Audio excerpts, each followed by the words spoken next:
आप सब मेरे मसीह बहन भाइयों को एक बार फिर से जय मसीह की। परमेश्वर के अनुग्रह, दया और कृपा से एक बार फिर से सम्मुख आने का मौका दिया, इसके लिए धन्यवाद। आज हम शुभ शाम का वचन पढ़ेंगे। हम पढ़ेंगे एक राजा की पुस्तक में से 1 और 2 अध्याय। इसके पढ़े और सुने जाने पर प्रभु की आशीष हो। और मैं बेसिक बाइबल पढ़ता हूँ। मैं विश्वास करता हूँ कि ये बाइबल का वचन हमारी अगुवाई करे और ये वचन हमारे लिए हो, ताकि हम ये वचन सुनकर प्रभु की अगुवाई पा सकें। आमीन। दाऊद राजा बूढ़ावन वरन बहुत पुरानिया हो गया था, और यदि उसके कपड़े ओढ़ाए जाते थे तो भी वह गर्म ना होता था। इसलिए उसके कर्मचारियों ने उनसे कहा, हमारे प्रभु राजा के लिए कोई जवान कुंवारी ढूंढी जाए, जो राजा के सम्मुख रहकर उसकी सेवा टहल किया करे और तेरे पास लेटा करे, कि हमारे प्रभु राजा को गर्मी पहुँचे। तब उन्होंने समस्त इजरायली देश में सुंदर कुंवारी ढूंढते ढूंढते अभिषेक नामक एक शूनेवासी कन्या को पाया और राजा के पास ले आए। वह बहुत ही सुंदर थी और वह राजा की दासी होकर उसकी सेवा करती रही, परंतु राजा ने उससे सहवास ना किया। तब हगीत का पुत्र अदोनिय्याह सिर ऊंचा करके कहने लगा, मैं राजा बनूंगा। तब उसने रथ और सवार और अपने लोगों को दौड़ने को 50 पुरुष रख लिए। उसके पिता ने जन्म से उससे कभी यह कहकर उसे उदास न किया था कि तू ऐसा क्यों किया।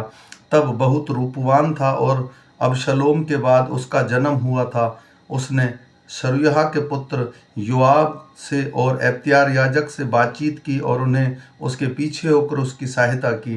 परंतु सादोक याजक, यहोयादा का पुत्र बनाया, नातान नबी, शिमी, रईस और दाऊद के शूरवीरों ने अदोनिय्याह का साथ न दिया। अदोनिय्याह ने जोहेत नामक पत्थर के पास, जो एलगनेल के निकट है, भेड़ बलि और तैयार किए और वह पशु बलि किए। और उसने अपने भाई सब राजकुमारों को और राजा के सब यहूदी कर्मचारियों को बुला लिया, परंतु नातान नबी और बनायाह और शूरवीर और अपने भाई सुलेमान को उसने न बुलाया। तब नातान ने सुलेमान की माता बैतशेबा से कहा, क्या तूने सुना है कि हग्गीत का पुत्र अदोनिय्याह राजा बन बैठा है और हमारा प्रभु दाऊद इसे नहीं जानता? इसलिए अब आ, मैं तुझे ऐसी सहमति देता हूँ कि उससे तू अपने और अपने पुत्र सुलेमान का प्राण बचाए। तू दाऊद राजा के पास जाकर उससे यूं पूछ, हे मेरे प्रभु, हे राजा, क्या तूने शपथ खाकर अपनी दासी से नहीं कहा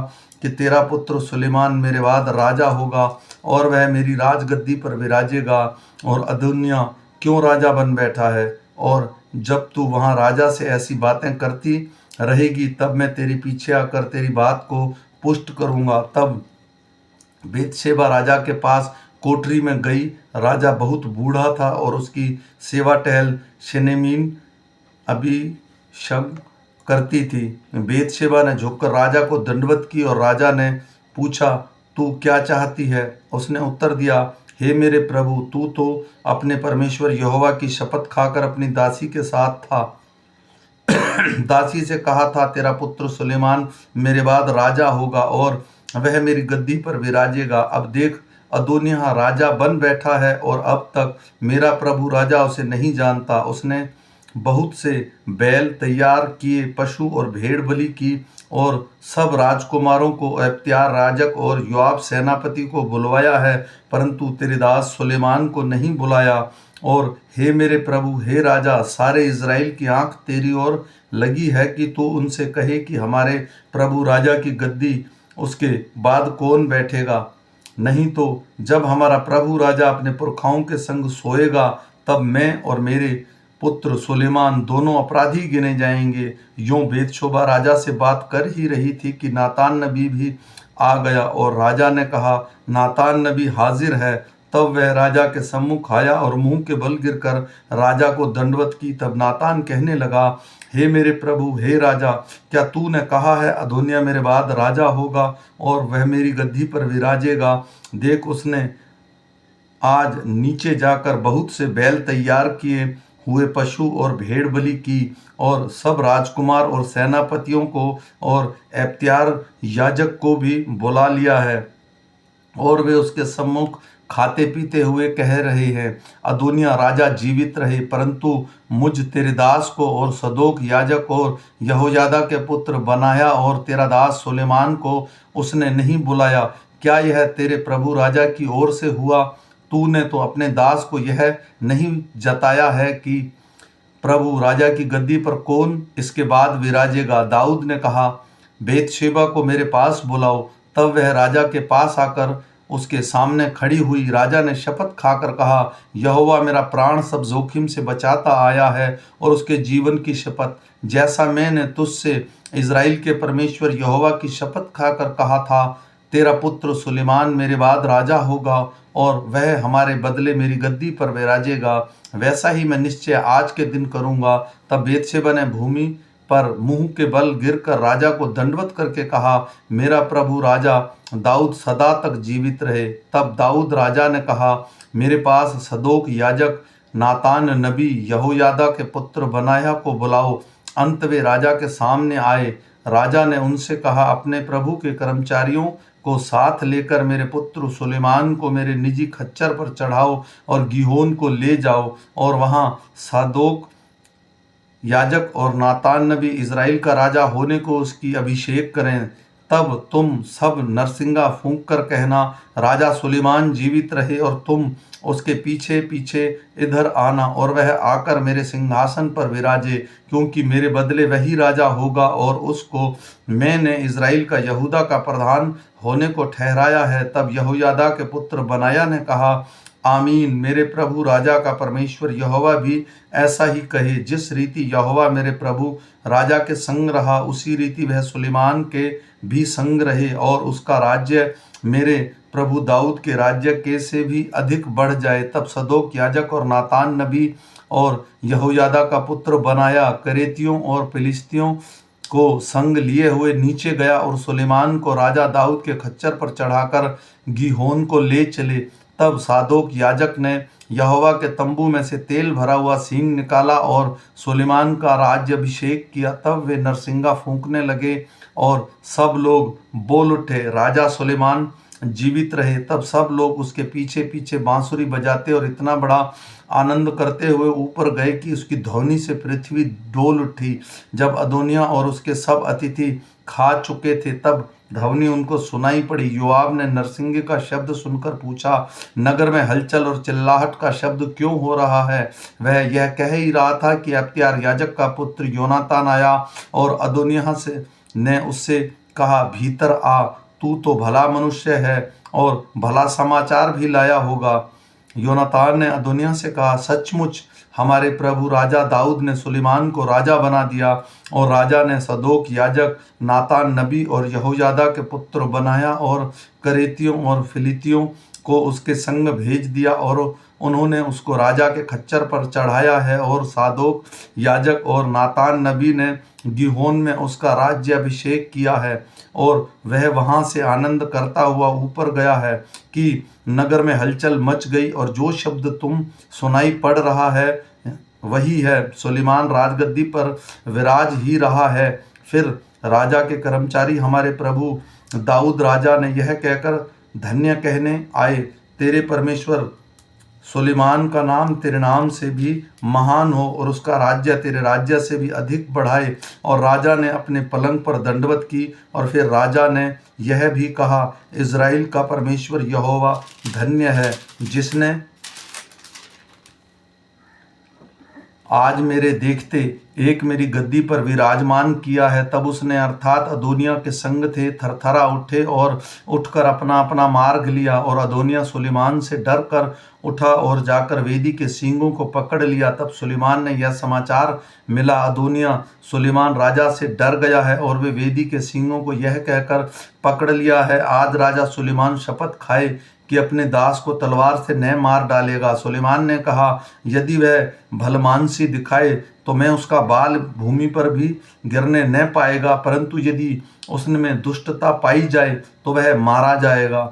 तब राजा सुलेमान ने लोगों को भेज दिया और उसको वेदी के पास से उतार ले आए। तब उसने आकर राजा सुलेमान को दंडवत की और सुलेमान ने उससे कहा, अपने घर चला जा। जब दाऊद मरने का समय निकट आया तब उसने अपने पुत्र सुलेमान से कहा, मैं संसार की रीति पर कूच करने वाला हूँ, इसलिए तू हियाव बांधकर पुरुषार्थ दिखा और जो कुछ तेरा परमेश्वर यहोवा तुझे सौंपा है उसकी रक्षा करके उसके मार्ग पर चला करना, और जैसा मूसा की व्यवस्था में लिखा है वैसे ही उसकी विधियों तथा आज्ञाओं और नियमों और चितौनियों का पालन करते रहना, जिससे जो कुछ तू करे वह जहाँ कहीं तू जाए उसमें तू सफल होए, और यहोवा अपना वह वचन पूरा करे जो उसने मेरे विषय में कहा था। यदि तेरी संतान अपनी चाल के विषय में ऐसे सावधान रहे तो अपने संपूर्ण हृदय और संपूर्ण प्राण से सच्चाई के साथ नित्य मेरे सम्मुख चलते रहें, तब तो इज़राइल की राजगद्दी पर विराजने वाला तेरे कुल परिवार में घटी कभी ना होगी। फिर तू समय जानता है कि सरूयाह के पुत्र योआब ने मुझसे क्या क्या किया, अर्थात उसने नेर के पुत्र अबीनेर और येतेर के पुत्र आमासा इज़राइल के इन दो सेनापतियों से क्या किया है। उसने उन दोनों को घात किया और मेल के समय युद्ध का लहू बहाकर उसने अपनी कमरबंद और अपने पाँव की जूतियां भिगो दी। इसलिए तू अपनी बुद्धि से काम लेना और उस पक्के बाल वाले को अर्धलोक में शांति से उतारने ना देना। फिर गिलादी जिब्रेल के पुत्र पर कृपा रखना और वे तेरी मेज पर खाने वालों में रहे, क्योंकि जब मैं तेरे भाई अबशलोम के सामने से भागा जा रहा था तब उन्होंने मेरे पास आकर वैसा ही किया था।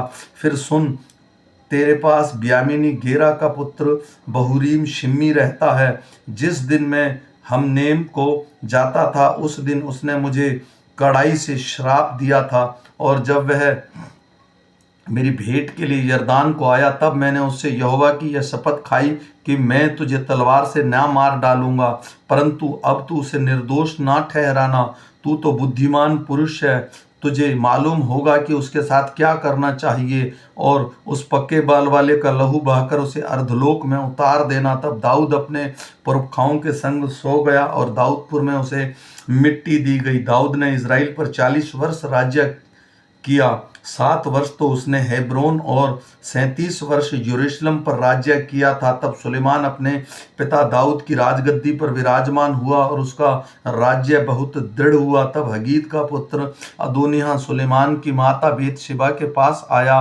बेतशेबा ने पूछा, क्या तू मित्र भाव से आता है? उसने उत्तर दिया, हाँ, मित्र भाव से। फिर वह कहने लगा, मुझे तुझसे एक बात कहनी है। उसने कहा, कह। उसने कहा, मुझे तो मालूम है कि राज्य मेरा ही हो गया था और समस्त इज़राइली मेरे और मुँह किए थे कि मैं राज्य करूं, परंतु अब राज्य पलटकर मेरे भाई का हो गया है, क्योंकि वह यहोवा की ओर से उसको मिला है। इसलिए अब मैं तुझसे एक बात मांगता हूँ, मुझसे ना ही ना करना। उसने कहा, कहे जा।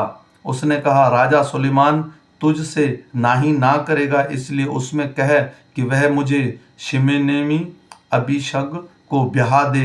बेतशेबा ने कहा, अच्छा, मैं तेरे लिए राजा से कहूँगी।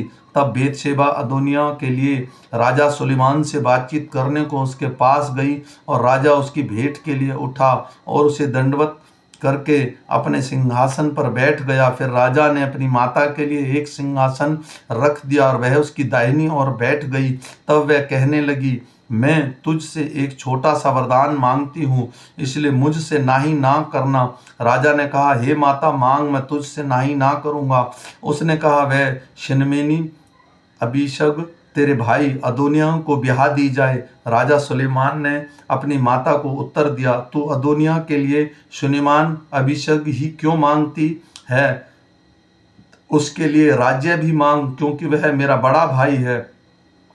और उसके लिए क्यों क्या एख्तियार राजक और सरूयाह के पुत्र योआब के लिए भी मांग। और राजा सुलेमान ने यहोवा की शपथ खाकर कहा, यदि अदोनिय्याह ने यह बात अपने प्राण पर खेलकर ना कही हो तो परमेश्वर मुझसे वैसा ही क्या वरन उससे भी अधिक करे। अब यहोवा जिसने तुझे स्थिर किया है वह मेरी पिता दाऊद की राजगद्दी पर विराजमान किया है और अपने वचन के अनुसार मेरा घर बसाया है, उसके जीवन की शपथ आज ही अदोनिय्याह मार डाला जाएगा। अंत राजा सुलेमान ने यहोयादा के पुत्र बनाया को भेज दिया और उसने जाकर उससे ऐसा मारा कि वह मर गया। तब एब्यातार याजक ने राजा से कहा, अनातोत में अपनी भूमि को जा, क्योंकि तू भी प्राणदंड के योग्य है। आज के दिन मैं तुझे ना मार डालूंगा, क्योंकि तू मेरे पिता दाऊद के सामने प्रभु यहोवा का संदूक उठाया करता था, और उन सब दुखों में जो मेरे पिता पर पड़े थे तू भी दुखी था। और सुलेमान ने अब्यातार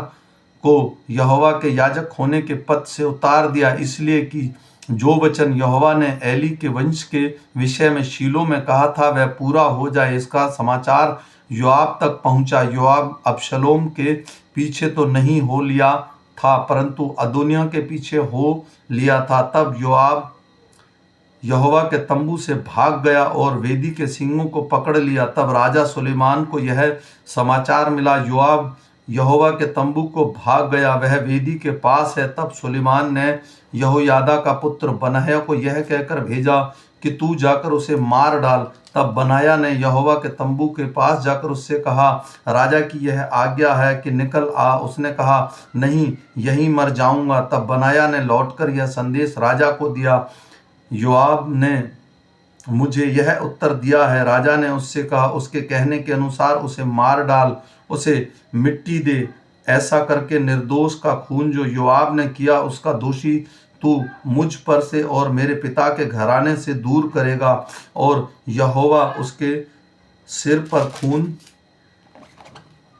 लौटा देगा, क्योंकि उसने मेरे पिता दाऊद के बिना जाने अपने से अधिक धर्मी को, भले दो पुरुषों को, अर्थात इज़राइल के प्रधान सेनापति नेर के पुत्र अबीनेर और यहूदा के प्रधान सेनापति येतेर के पुत्र अमासा का टूटकर उसको तलवार से मार डाला था। यों योआब के सिर पर उसकी संतान के सिर पर खून सदा तक रहेगा, परंतु दाऊद और उसके वंश और उसके घराने और उसके राज्य पर यहोवा की ओर से शांति सदैव तक रहेगी। तब यहोयादा ने पुत्र बनाया ने जाकर योआब को मार डाला और उसको जंगल में उसी के घर में मिट्टी दी गई। तब राजा ने उसके स्थान पर यहोयादा के पुत्र बनाया को प्रधान सेनापति ठहराया और अब्यातार के स्थान पर सादोक याजक को ठहराया। तब राजा ने शिमी को बुलवा भेजा और उससे कहा, तू यरूशलेम में अपना एक घर बनाकर वहीं रहना और नगर से बाहर कहीं ना जाना। तू निश्चय जान रख कि जिस दिन तू निकलकर किद्रोन नाले के पार उतरे उसी दिन तू निस्संदेह मार डाला जाएगा और तेरा लहू तेरे ही सिर पड़ेगा। शिमी ने राजा से कहा, अच्छी बात है, जैसे मेरे प्रभु राजा ने कहा है वैसा ही तेरा दास करेगा। तब शिमी बहुत दिन यरूशलेम में रहा, परंतु 3 वर्ष के बीतित होने पर शिमी के 2 दास गत नगर के राजा माका के पुत्र आकीश के पास भाग गए और शिमी को यह समाचार मिला, तेरे दास गत में हैं। तब शिमी उठकर अपने गधे पर काठी कसकर अपने दास को ढूंढने के लिए गत के आकीश के पास गया और अपने दासों को गत से ले आया। जब सुलेमान राजा को इसका समाचार मिला, शिमी यरूशलेम से गत को गया है और फिर लौट आया है, तब उसने शिमी को बुलवा भेजा और उससे कहा, क्या मैंने तुझे यहोवा की शपथ ना खिलाई थी और तुझसे चिताकर ना कहा था कि निश्चय जान रख कि जिस दिन तू निकल कर कहीं चला जाए उसी दिन तू निस्संदेह मार डाला जाएगा। और क्या तूने मुझसे ना कहा था कि जो बात मैंने सुनी है वह अच्छी है? फिर तू यहोवा की शपथ और मेरी दृढ़ आज्ञा क्यों नहीं मानी? और राजा ने शिमी से कहा, तू आप ही अपने मन में उस सब दुष्टता को जानता है जो मेरे पिता दाऊद से की थी, इसलिए यहोवा तेरे सिर पर तेरी दुष्टता लौटा देगा, परंतु राजा सुलेमान धन्य रहेगा और दाऊद का राज्य यहोवा के सामने सदैव दृढ़ रहेगा। तब राजा ने यहोयादा के पुत्र बनाया को आज्ञा दी और उसने बाहर जाकर उसको ऐसा मारा कि वह मर गया। इस प्रकार सुलेमान के हाथ से राज्य दृढ़ हो गया। आमीन। मेरे भाइयों और बहनों, ये छोटा सा वचन है, ये हमारे हृदय और मनों में काम करे। और ये मैं बेसिक बाइबल पढ़ता हूँ। जो मेरा बहन भाई मुझे 365 दिन फॉलो करेगा वो करीब पूरी की पूरी बाइबल कंप्लीट कर लेगा। हम फिर मिलेंगे सुबह के वचन के साथ। तब तक परमेश्वर का अनुग्रह, दया और कृपा हम पर और हमारे परिवारों पर सदा काल तक होती रहे। आमीन।